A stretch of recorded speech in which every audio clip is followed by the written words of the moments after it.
আসসালামু আলাইকুম। চলে এসেছি নতুন আরও একটি রেসিপি নিয়ে। ভিডিওটি যদি ভালো লেগে থাকে তাহলে অবশ্যই একটা লাইক দিবেন, কমেন্ট করে জানাবেন।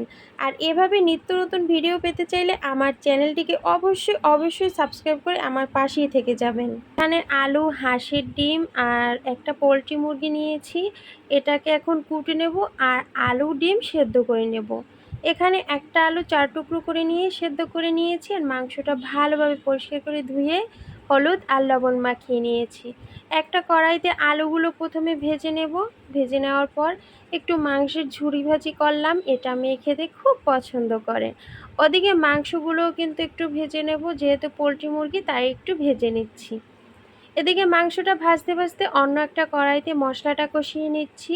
বেশি পরিমাণে পেঁয়াজ কুচি দিয়ে একটু ভেজে নেব। এদিকে যে পাত্রে মাংসটা মেখেছিলাম ওই পাত্রেই গুঁড়ো মশলা মাখিয়ে নেব।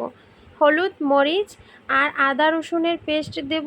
আর এখানে একটা রাঁধুনি গুঁড়া মশলার এক প্যাকেটই দিয়ে দেব, একটা ছোট একটা প্যাকেট, মাত্র 35 টাকা দাম। পুরো প্যাকেটটাই কিন্তু দিয়েছি।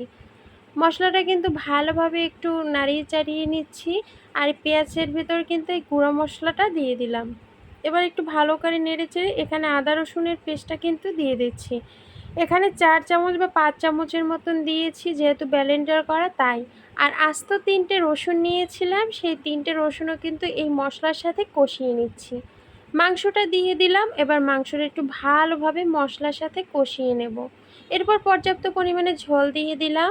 ঝোলটা ফুটলে এর ভিতর ডিম আর আলু দিয়ে দেব। ঝোলটা কিন্তু ভালোভাবে ফুটে গেছে। এর ভিতরে এই 3টে ডিম সেদ্ধ করে রেখেছিলাম সেটা, আর এই ভাজা আলুগুলো সুন্দরভাবে উপর দিয়ে সাজিয়ে দিয়ে দেব। এই ফুটন্ত অবস্থায় দিলে মশলাটা আলুর ভিতর ঢুকে যাবে আর ডিমটাও সুন্দরভাবে মশলার সাথে মাখিয়ে যাবে। রান্নাটা কমপ্লিট। উপর দিয়ে দিয়ে দিলাম সস, আর এর উপর দিয়ে দিয়ে দেবো সামান্য পরিমাণে একটু চিনি। এটাই আরও স্বাদ অনেক বাড়িয়ে দেবে।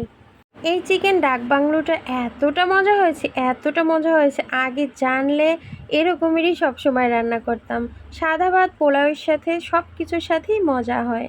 আর এখানে আমি কিন্তু পোলাও রান্না করেছিলাম ডাক বাংলোর সাথে, আর এই চিকেন ডাক বাংলো মজা করে পোলাও দিয়ে খেয়েছি। আজকের জন্য এ পর্যন্তই। আল্লাহ হাফেজ।